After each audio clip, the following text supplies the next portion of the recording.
Eli. Mr. Simpson.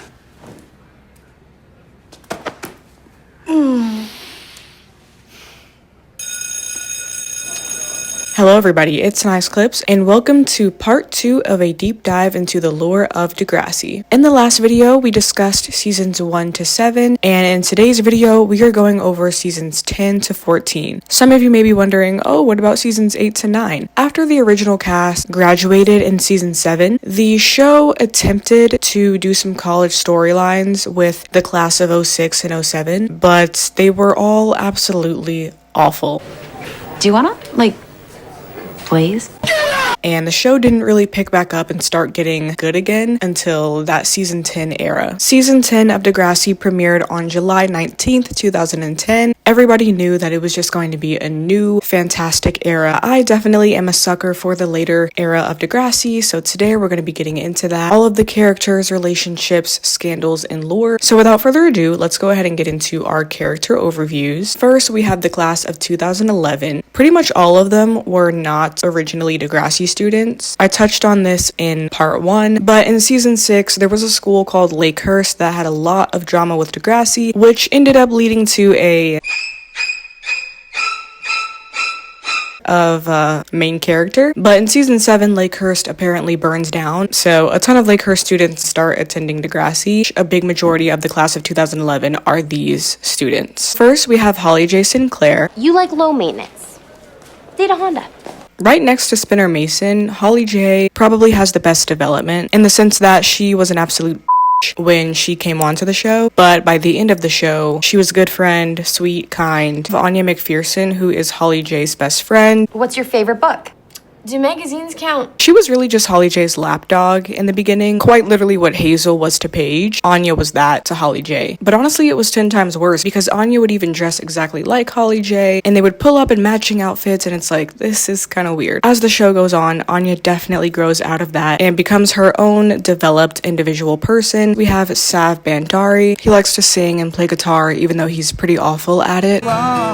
So I wrote this song, yeah. Sav is somewhat of a ladies' man, but he doesn't even try, really. He just minds his own business, and all the girls are just drawn to him. Even the teachers. What? Yeah, we're gonna get into that soon. Declan Coyne, he is a main love interest for Holly J, but the real star is his twin sister, Fiona. What do you want me to say, that I'm crazy? Do you think you're crazy? No, but I think you're a bitch. Which brings me into the class of 2013. Don't ask me what happened to the class of 2012 because I don't know. The writers don't even know. There were a lot of timing issues during this era, so some years just disappear. But anyways, Fiona is Declan's twin brother, and obviously she was supposed to graduate with Holly J, Anya, and Sav, but she ended up getting held back. Fiona and Declan are from New York, and they are very rich. Fiona is a little bit psycho, a little bit messed up when she is first introduced. She has huge attachment issues to Declan because she has no other friends and a huge fear of being alone. So in the beginning, she has big beef with Holly J, but she ends up growing into an amazing character. Next, we have Eli Goldsworthy. He is basically Craig 2.0 in the sense that he also has bipolar disorder and he's a creative, but he's a lot different than Craig in many ways. He's way more emo, first off. I'd say he's a lot less self-destructive and more hopeless romantic. He's very passionate, so his passion can really be either a blessing or a curse depending on his mental state throughout the show. Next, we have Bianca D'Souza, a reckless, home-wrecking bad girl in the beginning, but she has an I can change arc. Katie Matlin, standard high school perfectionist. And then we have her best friend, Marisol Lewis. Lastly, for the class of 2013, Jake Martin. He's really just a chill guy. Up next is the class of 2014, Claire Edwards. Even though Claire is technically the main girl of this era, she takes it too far and she has way too much of a main character syndrome, and it's like, girl, calm yourself down. Because really the true star and the true main character here, at least in my opinion, is Ali Bandari. I have a green tape connecting Ali and Sav Bandari, so they are siblings. Ali was just truly that girl. She was one of my favorite characters. She went from boy crazy, only seeing her self-worth through her relationships, to fully tapping into her potential as an intelligent, educated girl boss. Next, we have Jenna Middleton, once a certified boyfriend stealer, soon to be chilled out, wholesome friend who you'll occasionally find singing and playing guitar in the middle of the hallway. Jenna has some really messy drama with this guy right here, Casey Lacey Guthrie. She basically stole him from Claire Edwards, but don't worry, she will get her karma. Dave Turner, a guy who was a little bit too concerned with popularity and how people perceived him. Drew Torres, he is an idiot and a slut, but that's what made him interesting. Adam Torres, who is Drew's brother, and he's also transgender. Then we have Imogen Marino. She is very wacky, loud, unconventional sense of style. Becky Baker. Hi, I'm Becky Baker. My brother's a nice hound, and we're new from Florida. Sunshine State, I might have guessed. Bright, sunny Christian girl from Florida. Becky has a twin brother named Luke Baker. He is an absolute monster, and we will definitely talk about him when the time comes. Then lastly, for the class of 2014, we have Mike Dallas. When he's introduced, he is a big shot hockey star, arrogant, slimy, but traumatic things happen, which causes him to change for the better. Finally, we have our class of 2016, Maya Matlin, Katie Matlin's little sister. Maya is just kind of like your sweet girl next door, plays a lot of instruments, and she just has like a cutesy energy, so a lot of guys are drawn to her. And one of these guys is Campbell Saunders. So there is a big tragedy that happens here, and it definitely changes Maya's character. Miles Hollingsworth, he is the one who kickstarted this channel. Like, my very first video on this channel was a compilation of Miles just being the best character. He's very confident in who he is, doesn't believe in explaining himself to anyone, but because of his home life and a very interesting and toxic relationship with his father, he also has a lot of self-esteem issues and feels like a disappointment and a burden. Zoe Rivas, very controversial character. A lot of people hate her because she is pure evil, but she's also very insecure. And we will talk about a very traumatic thing that happens to her that really cuts down into her character arc. Zig Novak, he comes from a poor background, so he really tries to overcompensate with like acting strong and tough, and he gets mixed up into situations and makes stupid decisions. And then lastly, we have Tristan Milligan, and I honestly didn't even want to put him up here, and everybody hates him, but I'm going to be talking about him a little bit, so that's why he's up here, but I did give him a very small picture. So that was our character overviews. If you notice any characters missing, it was on purpose. As you can see, we have so many characters, relationships, and dynamics to dive into, so frankly, I don't have time to talk about characters who have little to no development. So without further ado, let's get into the class of 2011 lore. At the beginning of season 10, Holly J is returning back to Degrassi after a summer of internships and love with Declan in New York, because remember I said Declan and Fiona are from New York, so Holly J spent the summer there. Holly J and Declan got together in season 9, and it was really cute because they both kind of changed each other. Holly J was really mean and she just kind of became a lot nicer, and Declan was also just a player, but once he got with Holly J, he learned about the concept of commitment. At the beginning of season 10, Fiona is also in a new era as well, because at the end of season 9, she was acting really crazy and really possessive of Declan, and I get it. She's a lonely girl, and the family is really rich, so she probably doesn't get much attention. So in season 9, Fiona did not like the fact that Holly J was dating Declan, and Fiona says to Holly J, boyfriends are temporary, but brothers are forever, and to prove her point, she even kisses Declan.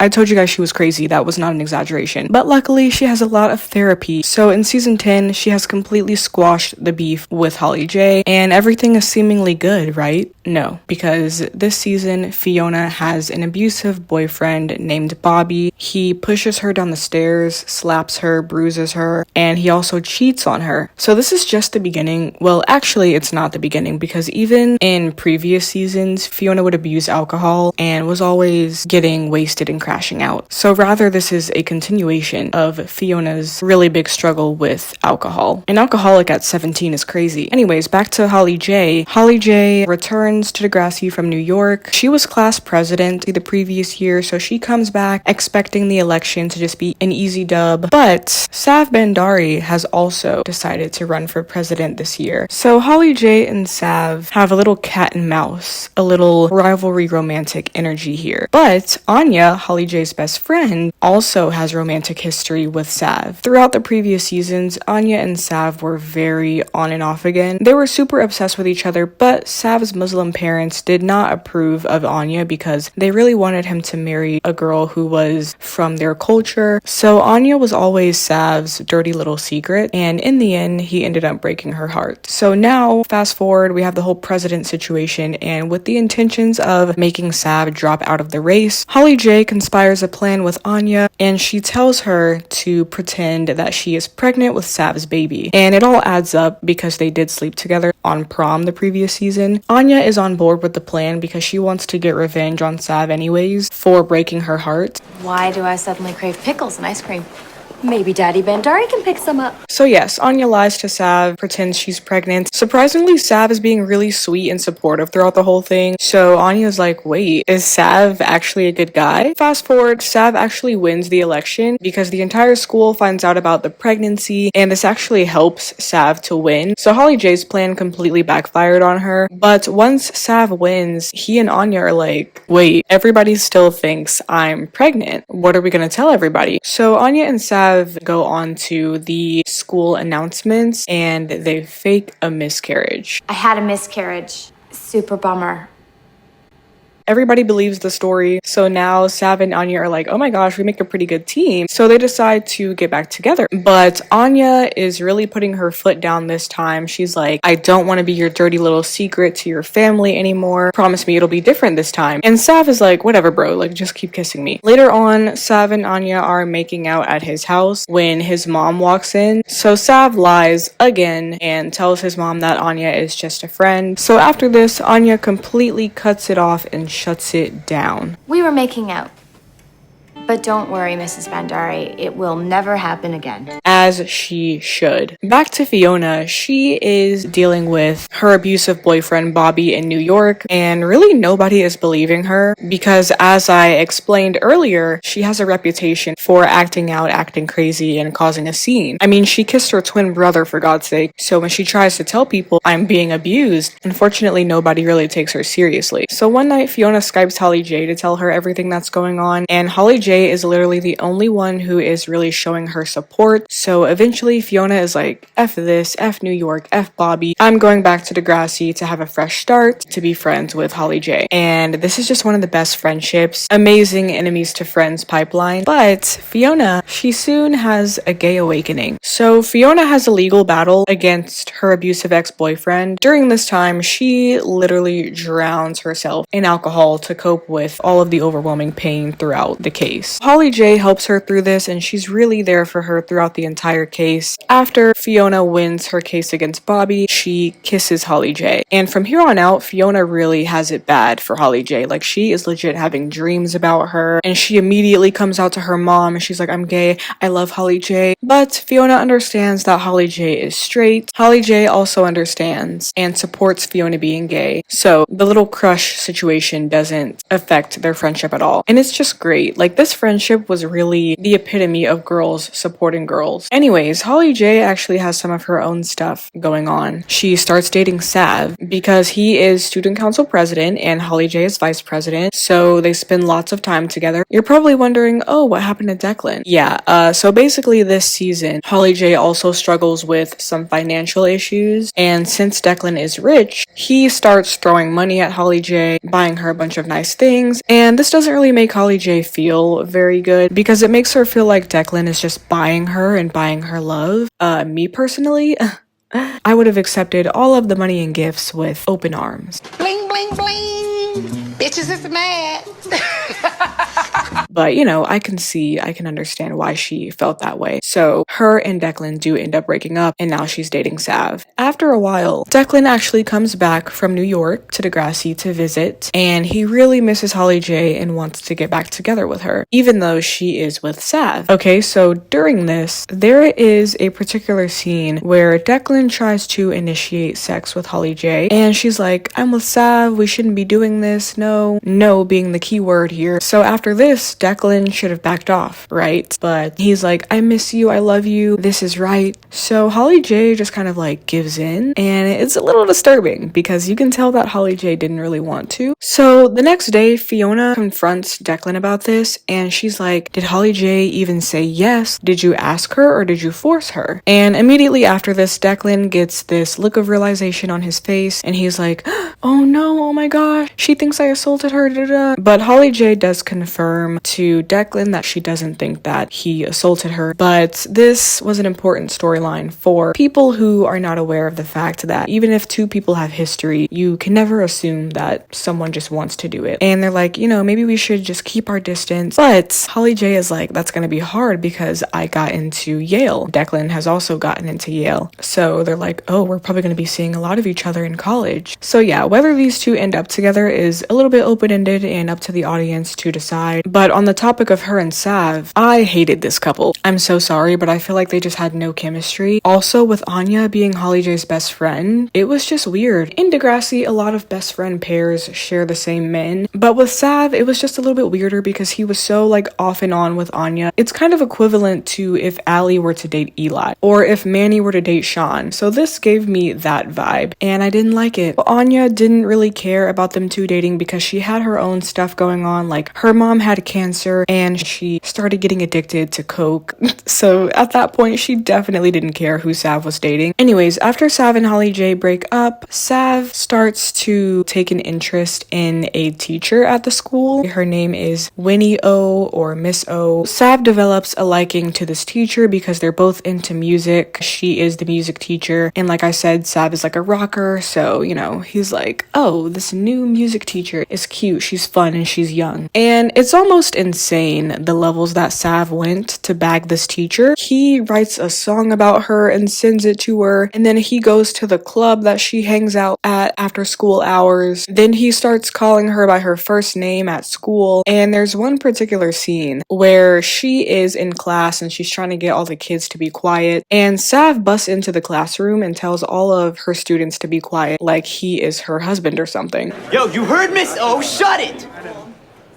Bro, get a room, man. Miss O, I believe she was like 23 and Sav was 18 at this point, so even though it was like technically legal, it was still just very weird. You should not have feelings for your student, and then to act on those feelings too is absolutely crazy. So one day she comes to Sav and tells him that she wrote a song about him. She plays it for him and they kiss. Pretty much immediately, rumors start flying around the school that Sav and Miss O are seeing each other. So the Principal Simpson, calls Sav and Miss O to his office, and he's like, what's going on? Like, what are these rumors? Sav lies and says that he made everything up to impress his friends, so Miss O gets off scot-free. Shortly after, Sav and the rest of the class of 2011 graduates. A little bit after graduation, Sav and Miss O connect one last time, and Miss O says, maybe in another life we could have worked. Okay, girl, sure. Whatever you want to tell yourself to make yourself feel better about this whole thing. Let's get into the class of 2013 lore. A little bit into the 10th season, Eli Goldsworthy is introduced, accidentally running over Claire Edwards' glasses. He steps out of the car, he's wearing all black, he has a hint of eyeliner on, and he walks up to Claire and he's like, you have pretty eyes. It's very important to mention that the car that Eli is driving is a hearse, which is a car that is used to carry caskets to and from funerals. Okay, so Eli is fully committed to the bit. He is not a fake emo. He is the president of the company. Claire and Eli have a writing class together, and they immediately hit it off. It's very dark emo boy x bright girl next door. You guys know the cheesy thing that teen dramas usually do when two characters like this meet. The more eccentric one tells the more reserved one to take a risk, and in this case, it's Eli telling Claire to scream to the top of her lungs in public. Super cheesy and cringe, but I ate it all the way up. I really loved Eli and Claire in the early stages, so they started dating and they were cute for a while. However, throughout the relationship, Claire starts to become kind of scared of Eli for several reasons. Number one, there are a few instances where Eli would lash out and yell at Claire. Number two, Eli has a rivalry with another student, and instead of, I don't know, fighting him maybe, Eli decides to put Epicac in his drink. Number three, Eli has some really scary lore about an ex-girlfriend of his named Julia. The lore is that Julia died in a biking accident one night after she was leaving Eli's house. Despite all of these creepy quirks, Claire accepts all of his flaws, but a little bit into the relationship, Eli starts to act really erratic. He plans a trip for him and Claire without even telling her, and it also turns out that Eli scheduled this trip on the anniversary of Julia's death. So when Claire talks to Eli about it, he freaks out and he's like, no, I promise this has nothing to do with Julia. I'm over her, you're the only one for me, da-da-da. And he's just acting very over the top and very obsessed. So Claire Claire tells Eli,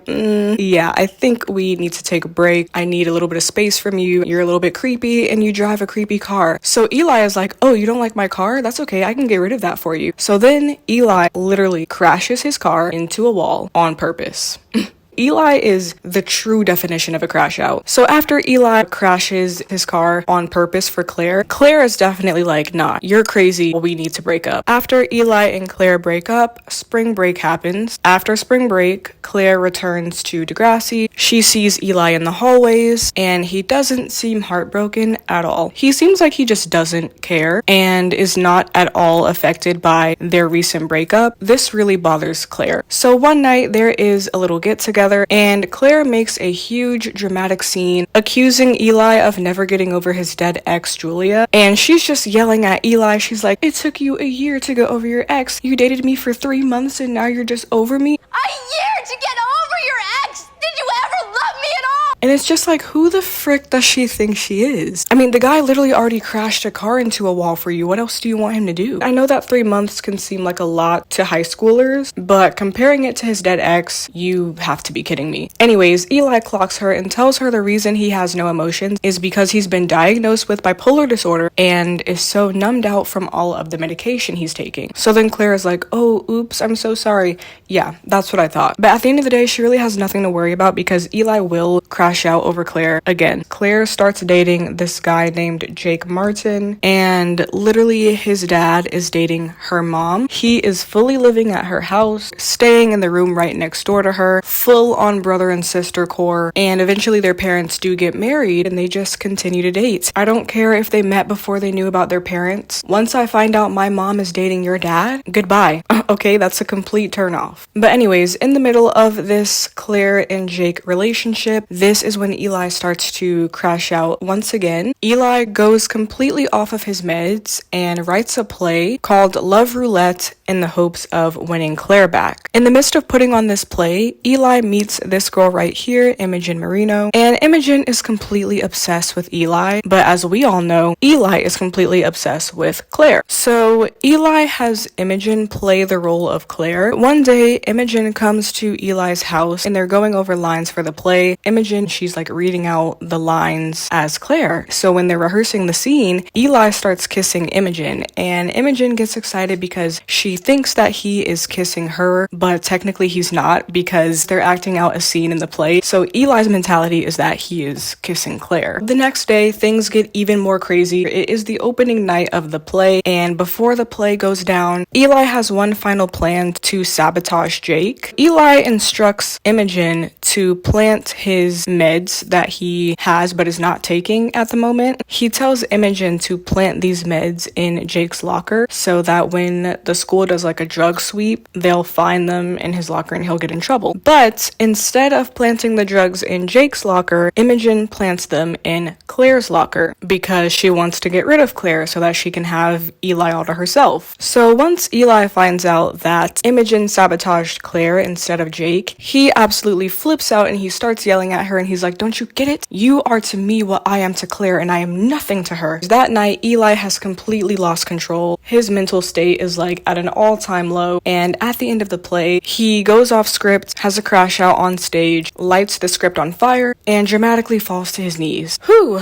that was a whirlwind. But we're gonna come back to Eli and Claire later. Let's switch gears and talk about Drew Torres. Drew comes into the show and he is immediately stealing hearts. Allie wants to get with Drew, even though this guy Dave has a huge crush on Allie and has been chasing her for a very long time. But Allie thinks Dave is an absolute loser, so she ignores him and pursues Drew instead. Drew has a brother named Adam. Adam starts to develop a crush on this girl here, Bianca. One day, Adam is flirting with Bianca in the hallways, and Bianca gives him like a little playful push. When she pushes him, she feels something underneath his clothes. So Bianca is like, what's going on? And she rips open his shirt to see binding across his chest. that he puts there to make his chest flat. So after seeing this, Bianca is like, oh my gosh, you're a girl, you're a freak. And after word gets out, Adam is severely bullied. Eventually, Allie does bag Drew. However, not too long into this relationship, Drew receives some temptation from Bianca. So one night, the school is having a dance. At this dance, Bianca gives Drew an offer that he cannot refuse. So yeah, he cheats on Allie with Bianca. Not only is he cheating, and not only is he doing it with the girl who called his brother a freak, this is also the beginning of a long history of Drew getting with girls that Adam liked or was with first. But you'll see more examples of this as we go on, but this is absolutely foul behavior from Drew. Despite Drew and Bianca's scandalous beginning, they actually end up liking each other as more than just a fling. Drew thinks that there is more to Bianca than just the troublemaker that everyone thinks she is, and Bianca also really likes Drew, so she tries to be a lot nicer to all of his friends, and now they are officially dating. Almost immediately, Drew starts to get tangled up with some very dangerous people from Bianca's past. Bianca used to be involved with some thug guy named Anson. One day, Anson sees Bianca hanging out with Drew and the rest of her friends at Degrassi, so Anson walks up to her and he's like, oh, Bianca, I missed you. I thought about you a lot while I was in jail, and now you're hanging out with Pretty Boy and all of these other friends, and you think you're too good for me. So fast forward, one night, Anson finds Bianca again, takes her to an alley. Bianca is screaming in absolute terror as Anson continues to force himself on her until Drew appears and pushes Anson off of her. Anson starts beating Drew up really bad, so Bianca grabs a brick and smashes it against Anson's head. So he's dead. A couple days prior, Drew had given Bianca a bracelet with her name on it. Drew realizes that Bianca does not have the bracelet on, so they go back to the murder scene to find it, but when they arrive, there is another thug guy named Vince at the scene holding Bianca's bracelet. So yikes, this Vince guy, who is also another person that Bianca knew from her past, he now knows that Bianca and Drew were responsible for Anson's death. Drew is really scared, so he turns himself into the police and says that he was responsible for Anson. He doesn't get in trouble since it was self-defense. Vince does not like the fact that Drew went to the police, so he and his gang pull up on Drew, beat the frick out of him, blackmail him, and just make his life a living hell. Bianca then talks to Vince and she's like, what is it gonna take for you to leave Drew alone? And Vince says he wants to sleep with her, so unfortunately she does. Afterwards, Bianca goes back to Drew and says, you don't have to worry about anything now. Vince should not be coming after you anymore. But at this point, Drew has had his final straw and he breaks up with Bianca. He tells Bianca, your life is way too messy. You put me in too much danger. You need to stay away from me. And Bianca is like, what? Like, do you know what I had to do to get Vince off your back? But again, Drew doesn't care. He tells Bianca that she needs to just disappear. So Bianca takes the stab to the heart and she disappears out of Drew's life. Since Drew is so paranoid from the gang, he starts MMA fighting and it's very dangerous. Here is where Katie Matlin comes in. She has like a black belt in Taekwondo or something. So she often sees Drew in the gym doing his little MMA fighting and she's very curious like what his sudden fascination is with fighting. Drew tells Katie that it makes him feel powerful, so Katie agrees to teach Drew a safer way of fighting, and through this they bond, they really like each other, and they start dating. And it was really sweet. I really enjoyed Katie and Drew in the early stages, but things start to get toxic and messy real quick. Katie has a best friend right here named Marisol Lewis. Marisol also has a crush on Drew. When Marisol finds out that Katie is dating Drew, she is not happy. She reveals a very serious secret about Katie to the entire school, and this secret is that Katie suffers from bulimia.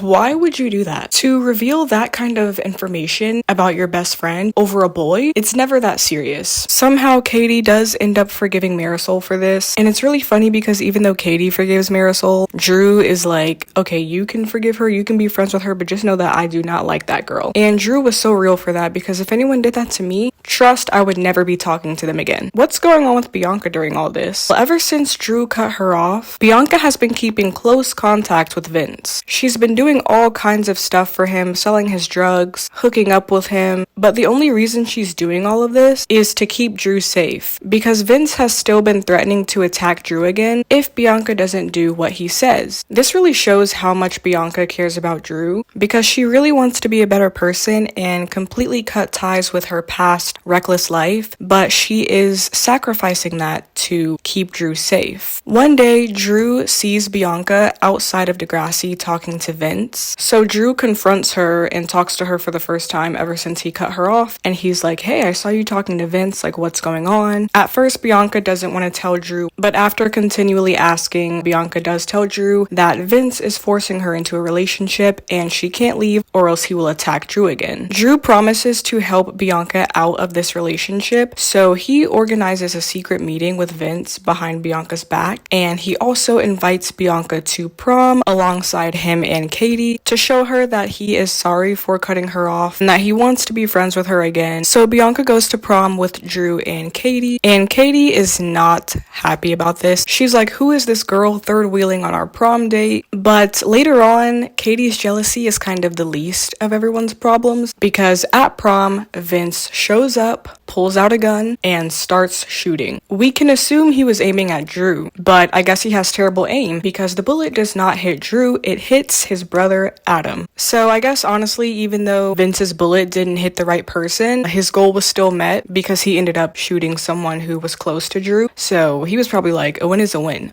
But oops, actually it's not a win, because after this, Vince gets caught and goes to jail. Goodbye, Vince. That issue is solved, and also Adam was hit in the shoulder, so he recovers and he's okay. After this, Drew and Bianca start to grow really close again, so they hang out a lot. And Katie's jealousy continues to grow bigger and bigger. Not only is Katie really jealous of Bianca, but she also has a big issue of her own. Katie plays soccer and she wants to be the absolute best. Like I mentioned, she is a huge perfectionist, and again, she suffered from an eating disorder. So that says a lot about like how much she wants to be in control of her life and her image. So Katie is going hard on her soccer team and she ends up suffering a really bad injury. So in order to again gain control over the situation, she starts taking crazy amounts of painkillers and ends up getting addicted. So she is legit popping pills 24/7. Around this time, Drew suggests that Katie and Bianca hang out so that they can just become friends and squash any jealousy that may be lingering around. They both really don't want to, but for Drew, they do agree to hang out. So one night they go out to dance. Bianca is actually having fun and she thinks that there may be a chance that her and Katie can actually be friends. But throughout the night, Katie starts to act really weird, like she's high, and it turns out that Katie ended up scoring some pills from one of Bianca's former friends. I actually thought you wanted to be my friend, Katie.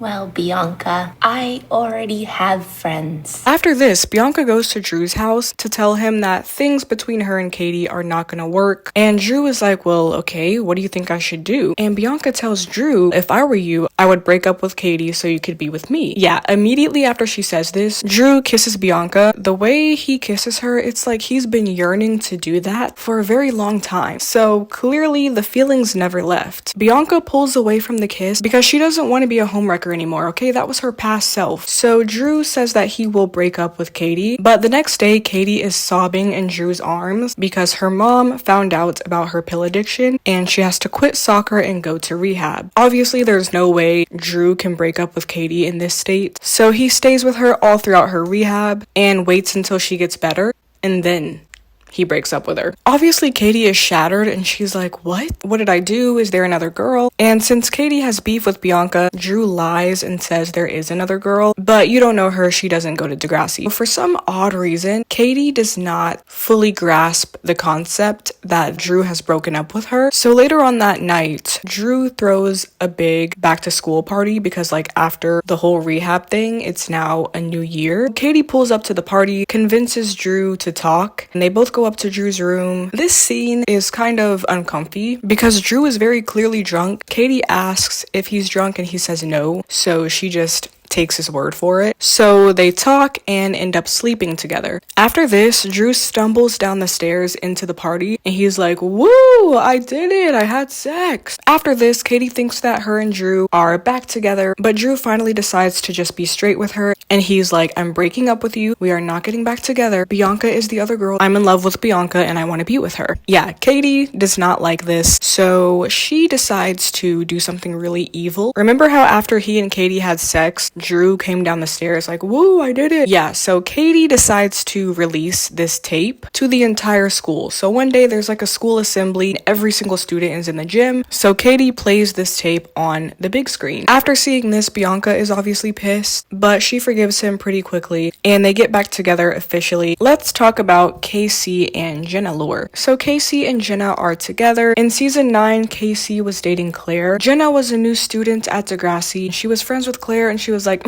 at my old school, I was a little bit of a boyfriend stealer. So go figure, she steals Casey away from Claire. In season 10, Jenna becomes pregnant with Casey's baby. She keeps this pregnancy from him for a really long time, to the point where it was way too late for any discussions of abortion. This really upsets Casey, so he essentially tells her that he will not support her and will not be involved in the pregnancy or the baby's life. You do whatever you want. I can't be involved. What?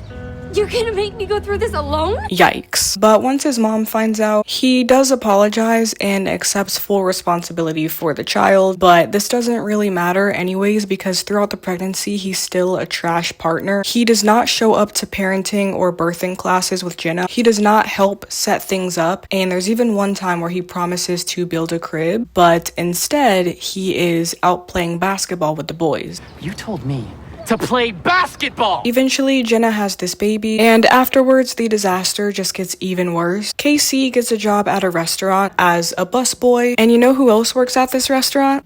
Marisol Lewis. Casey, he likes Marisol, and he starts a sneaky relationship with her behind Jenna's back. You know what Jenna is doing while Casey is off cheating? She is busting her butt taking care of this child, missing school, missing friends, missing her music and her hobbies, and she quickly starts to become depressed. And I'm not saying that Casey wasn't doing anything. You know, I understand like he took on this new job and he's busting his butt to raise money as well, but you can just really kind of see the differences in responsibility, and Jenna is just taking on a lot more. So one time, Jenna attempts to take a small break to write a song, but while she is writing this song, she takes her eye off the baby for a second and the baby falls off of the change table.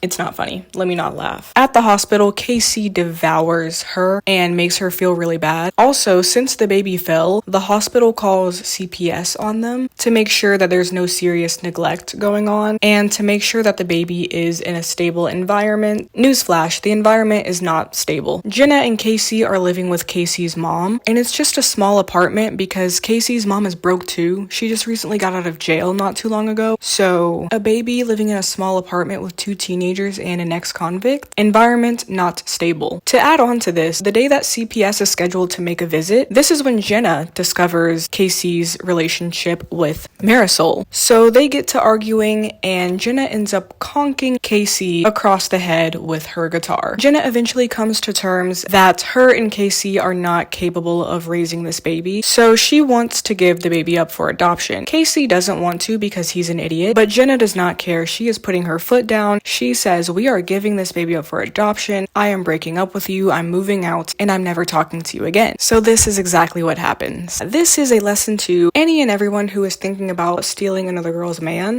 Don't do it unless you want to end up like these two. Switching gears. At the beginning of season 12, Eli and Claire agree to get back together because Claire realizes that she doesn't want to date her stepbrother anymore. And Eli has done a lot of work on himself and is learning how to live a stable, healthy life while keeping his mental health under control. So at this point, they are both ready to get back together better than ever. Allie is dating Dave because Dave had a little glow up. So he finally bagged Allie after all these years. However, they do not have the most stable connection because Allie often prioritizes some of her goals and responsibilities over him, and he can't take that because he can't handle being with a booked and busy baddie. I haven't talked about Fiona in a while, but she is still at Degrassi because remember I said she got held back, so she is now in the graduating class with Eli, Bianca, Katie, and Marisol. Fiona worked on Eli's play together. Remember the Crazy Love Roulette play that he wrote for Claire? They became pretty good friends during that, and also she met Imogen working on the play as well. And at first, Fiona really doesn't like Imogen's childish energy and wacky sense of style, and she even tries to change her to fit in. But soon enough, Fiona starts to get to know her more and develops a crush on her. so they get together and they start dating. In this season, there are also a plethora of new characters introduced. First, there's Becky and Luke. Then we have Dallas and Cam, who are both on the Ice Hounds hockey team. Luke is also on the Ice Hounds as well. This team is completely separate from Degrassi. These are just all kids who have moved away from their homes and moved to Toronto to play on this hockey team. So Luke, Dallas, and Cam are just a few of the boys on the team who end up attending Degrassi. Speaking of Cam, this is the perfect time to jump into the class of 2016. So far, everybody who has been introduced for the class of 2016 is Maya Matlin. She is Katie Matlin's little sister. And then we have Zig Novak and Tristan Milligan. Cam Saunders is in the same grade as them, and he's a great hockey player. Even though he's the youngest on the team, he's kind of the best and has the most potential to make it pro out of everybody else on the team. Therefore, the entire success of the team kind of rides on Cam, so he has a lot of pressure on him. On top of this, Cam doesn't really deal with being away from home very well. He misses his family a lot, and he does not fit in at all with the rest of the hockey players. Not only is he the youngest, but he's also just really shy, quiet, and soft, while all the other guys, they are literally your average loud, jerky meatbag jocks. A little example of this personality divide is that one time Cam is in the cafeteria eating lunch with the rest of the team, and Dallas tells Cam to go hit on Bianca. Obviously, Cam does not want to do that, but he makes an attempt and he ends up embarrassing himself. Want to get out of here? Go get some sex? So Cam is really struggling, but he meets Maya and they really like each other, so they spark up a nice, wholesome, cute relationship. However, since dating Maya, Cam's game on the ice has been a little weak. So Dallas, he punishes Cam and skates him to death. Like, he literally makes him skate like 1,000 times across the ice. So after this, Cam is super upset. He goes to the locker room and throws like one of his ice skates. In the process, the blade ends up cutting his palm, but the way that Cam just kind of looks at the wound instead of immediately covering it up, it looks like he is not opposed to the idea of harming himself. So huge foreshadowing here. Fast forward, there is another hockey game coming up. Dallas and Luke threaten Cam and they're like, if you make us lose this game tonight, then we're gonna make your life a living hell. But Cam actually ends up making the winning shot. So he's happy. He thinks everything is gonna get better now, but no. Dallas knows very well that Cam is very shy and has anxiety and stage fright, but despite knowing this, after winning the game, Dallas decides to surprise Cam with a big, huge press conference. So all these reporters are in Cam's face and he looks super uncomfortable and anxious. After this, Cam has a panic attack and is not doing well, so he starts skipping school. He starts to miss his home and his family even more, and the disconnect between him and the rest of the team is just growing stronger and stronger. So in order to just cut out the hockey issue, and also just because he wants to hurt himself, Cam throws himself off of a railing at school and purposely breaks his arm. This scene is so heartbreaking. My baby, oh my gosh. To make things even worse, around this time, this guy down here, Zig Novak, yeah, he starts liking Maya, and Maya starts to feel that Cam doesn't really like her anymore because since he's severely depressed, he doesn't really show much affection. So because Maya thinks Cam doesn't like her anymore, there is an instance where Maya and Zig kiss. Cam finds out and now he has big beef with Zig Novak. Adding on to this giant pile of distress for Cam, he is also failing his classes, so Allie starts to tutor him. One day at school, Cam initiates a fight with Zig and they both get in trouble. This can jeopardize his spot on the hockey team and affect the rest of the team too. So when Dallas finds out about Cam's fight, he absolutely drills into Cam and yells at him in the middle of the hallway. Get your head on, man. And stop crying where everyone can see you. It's embarrassing. After this, Cam has a breakdown and starts crying in an empty classroom, but the classroom is actually not empty because Allie is there. So when Allie sees Cam crying, she goes to comfort him. Cam also tells Allie that Dallas yelled at him, and Allie is like, oh, The reason why Allie finds this news interesting is because Dallas has a massive crush on Allie and has been pursuing her for quite some time now. I don't believe in fate.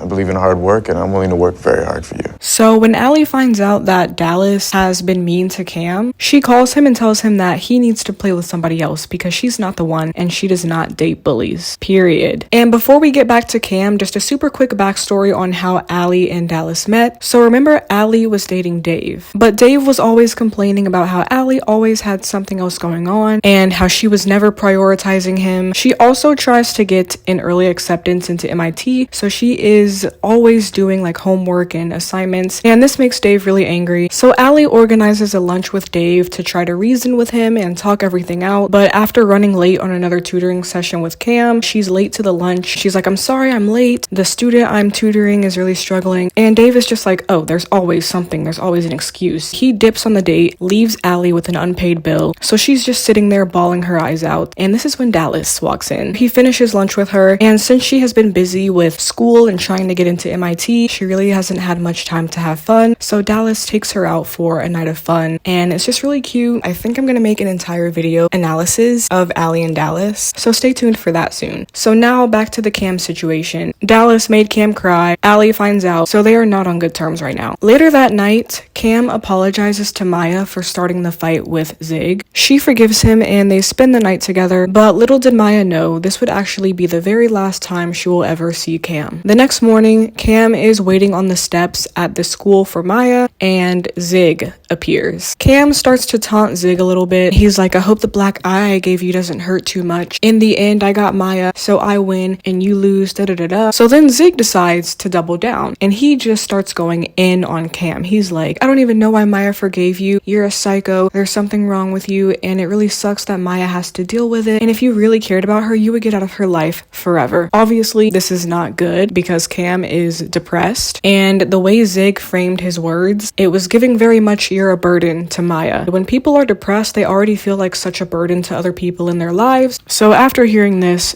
is unfortunately Cam's final straw. The next day, Eli is walking with Claire and Eli ends up finding Cam's body. So Cam has unfortunately taken his own life. Everybody has their respective reactions and responses, but the standout character during the aftermath of Cam's side is Dallas. He is absolutely wrecked with guilt because of the way he treated Cam, and there's one scene where everybody is in a room talking about what Cam did and they're debating on whether the action of suicide is like selfish or not, and if he ever thought about his family or his friends and how they would feel, and people are just chatting talking around Dallas, and he absolutely loses it. He kicks down the chair, throws a trash can into the glass. Allie comes out and tries to tell him that everything is going to be okay, but Dallas starts to pour his guilt onto Allie, saying that she should have done something to help Cam. He was crying. He was upset. Why didn't you do something? You should have done something! You did nothing! Obviously, he's talking about himself, but he directs it towards Allie because he is too ashamed. This is the most powerful scene in the entire show to me. It gives me chills and goosebumps every time I watch it. As for Maya, she is not reacting to Cam's death in a very standard way. She's more angry and pissed rather than sad and crying, and because of this, people are looking at her strange and they're like, why is she acting like that? And it was really interesting to see this different perspective of grief. Later on though, Maya does end up having a breakdown, and for the duration of the show we see Maya struggle with anxiety and also depression. Eli also struggles a lot because even though he didn't know Cam, he is very traumatized from finding his body, so there's a period of time where he does a lot of drugs. He even gets high at school and runs naked throughout the hallways. But after this, he does open up to Principal Simpson and his dad about how finding Cam's body was very traumatizing for him, not only because this is just a traumatizing experience on its own, but since he also struggles with mental issues and bipolar disorder, it's that much more triggering for him because it really could have been him in Cam's place if he hadn't gotten control over his own mental issues. But luckily during this time he is writing a play which gives him a sense of purpose and healing throughout this time. The play that he is writing is Romeo and Juliet, but after seeing Tristan Milligan audition, Eli really likes it, so he decides to cast Tristan as Juliet and he calls the play Romeo and Jules. roles. So instead of a love story between a man and a woman, it's a love story between two guys. Becky Baker, remember her? She is initially also working with Eli on this play, but since she is a devout Christian from Florida, she does not like Eli's choice to change the play to Romeo and Jules. She's like, you're promoting an alternative lifestyle as normal. So Eli is like, okay, F off my set. So Becky does quit the play, but interestingly enough, she ends up liking Adam. And as we all know, Adam is LGBT, he is transgender. So when Becky finds out, she literally tries to send herself to conversion therapy, but it doesn't work. So she comes back, she's more open-minded, she still likes Adam, they start dating, and she's no longer a bigot. So even though Becky is no longer hateful, her twin brother on the other hand, let's talk about him. Even though he is supposed to be a Christian, he is the biggest piece of shit on the show, and at one point he takes a liking to Jenna. Even though he likes Jenna, he tells her that he can't be with her because he knows about her past and how she was pregnant in the past, so he's like, oh, I can't be with you because you tempt me. Yet a couple of episodes later, he's the one trying to seduce Jenna and tries to grab her butt in the middle of the hallway. You guys now can see how awful Luke is, so keep that in mind because he will be important later on. Let's roll it back to Drew and Bianca for a second. So in season 12, they are dating, going really strong, and they really love each other. At this point, Drew feels like he isn't really doing very well in school, so he drops out and just starts working full time. Drew's mom is not happy about the fact that he dropped out of school, so she tells him either go back to school or get out of my house. So Drew moves out and moves into Fiona's condo. Fiona and Drew have a really cute like roommate friendship dynamic, and since Drew has been making all of these grown-up decisions, he decides to tack on one more and decides to propose to Bianca. Obviously, Drew's mom does not approve, and this makes Bianca a little bit apprehensive because she has a great relationship with Drew's mom. So she talks to Drew and she's like, oh, maybe your mom is right, maybe we're too young. But eventually they both say screw Audra, who is Drew's mom, and they fly to Vegas to get hitched. But oops, Audra crashes the wedding and shuts it down, as she should. Because if I were a mother of a teenager, I don't think I would allow him to get married either. Also, Audra ended up being right in the end anyways, because the very next year, Drew gets held back, Bianca goes off to college, Bianca comes back to Degrassi during Thanksgiving, calls off the engagement with Drew, and dumps him. When your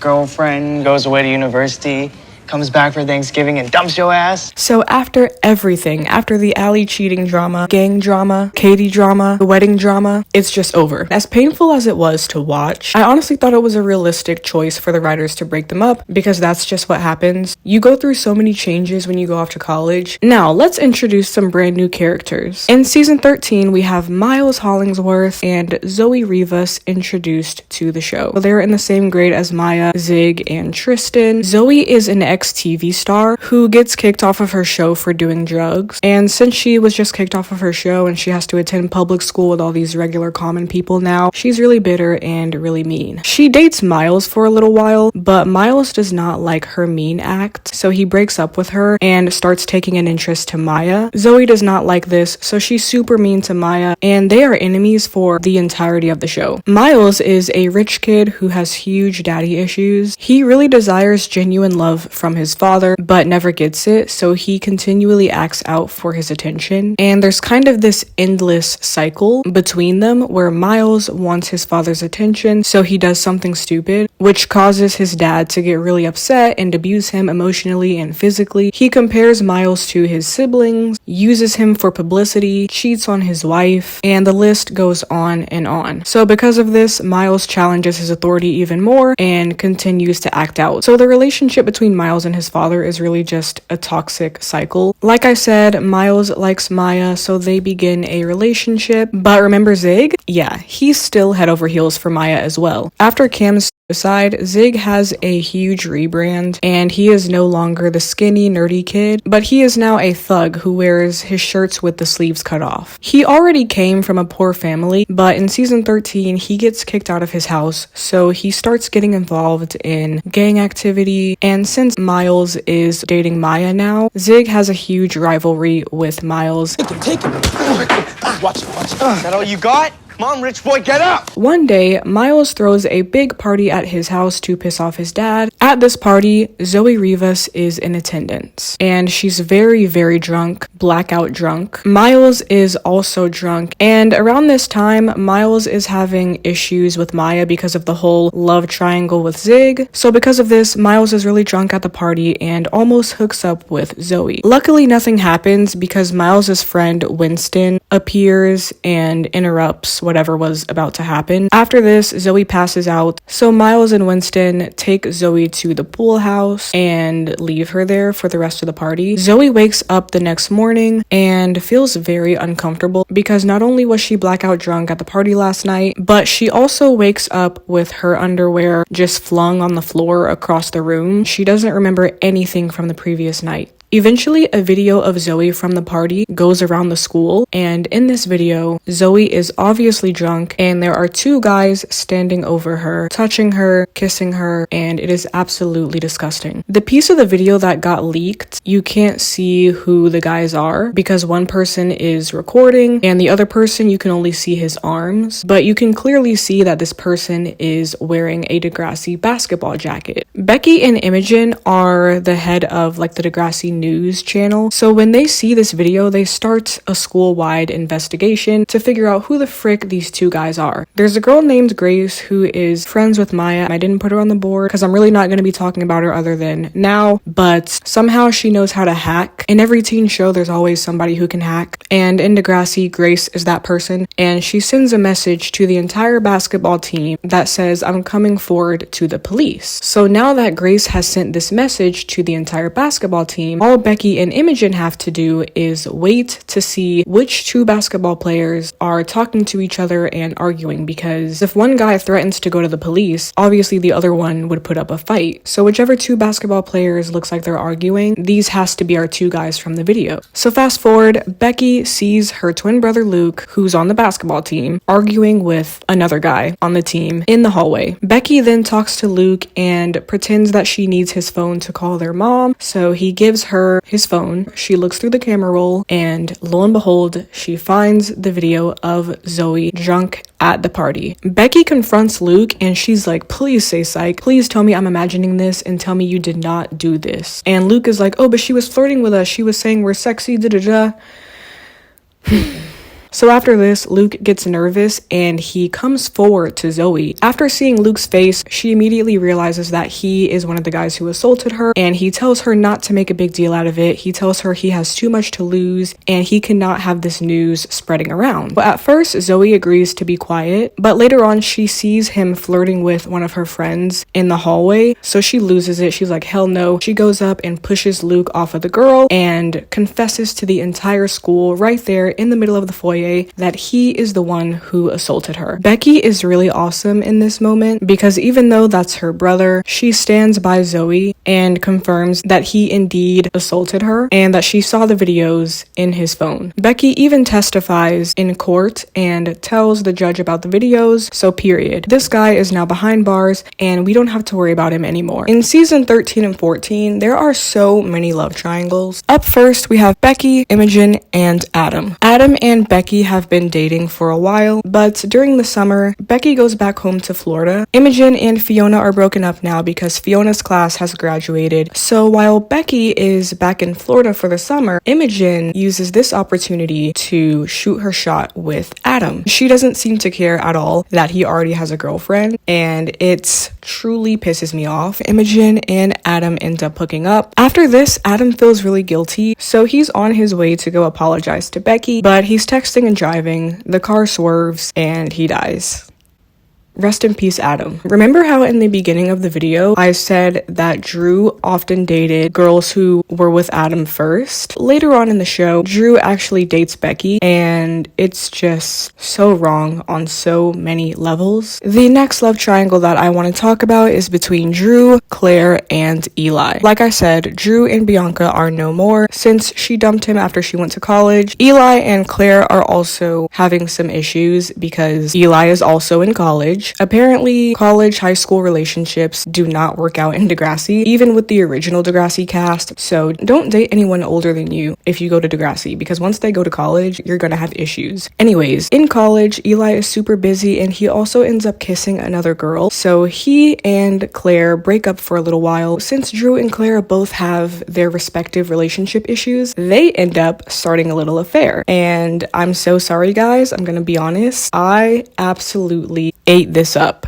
You deserve a guy who makes you feel good, Claire. A guy who shows up. These are two people you would never expect to get together, but once they do, it's like, oh, wait a minute. This is kind of a vibe. And to make it even more spicy, Claire actually finds out that she is pregnant. So after finding out about this, Eli is heated. He is calling Claire a whore. He's punching Drew in the face. He's just completely crashing out, and it's giving season 10 Eli. And then to make it even more spicy, Claire soon finds out that the baby is not Drew's, but it is Eli's. It takes a sad turn because Claire actually ends up having a miscarriage, and it's like 10 times sadder because they found out it was a boy and they were going to name it after Adam. So it was super sad, the fact that they already lost Adam and then they lost their baby that they were going to name after him. So Eli and Claire definitely went through their share of drama and hardships, but they do have their happy ending. They do end up together. Last love triangle before we wrap it up. Miles and Tristan start liking each other. Once they start going out, Maya is not very happy about it. She's confused. She doesn't understand why Miles all of a sudden likes boys, but I'm just like, girl, worry about Zig. Zig is obsessed with you. Go entertain him. So eventually she does, and they get together. A lot of the Degrassi fandom do not like Maya and Zig together because they feel like it is a disrespect to Cam's name, and I understand that viewpoint, but I actually really liked Maya and Zig together. I'm not gonna lie. They had so much tension, and I just liked the fact that for Zig, it was always Maya. Like, no matter how many other girls he got with, Maya was the one who was always lingering in the back of his head. And it kind of gave Lucas and Peyton vibes in the sense that their connection ended up hurting other people, but it was a means to an end. Okay, so that is pretty much going to wrap up this video. I hope you guys enjoyed all of the lore that was discussed. Let me know you guys' favorite characters, storylines, and relationships. Thank you guys for watching, and I will see you in my next video.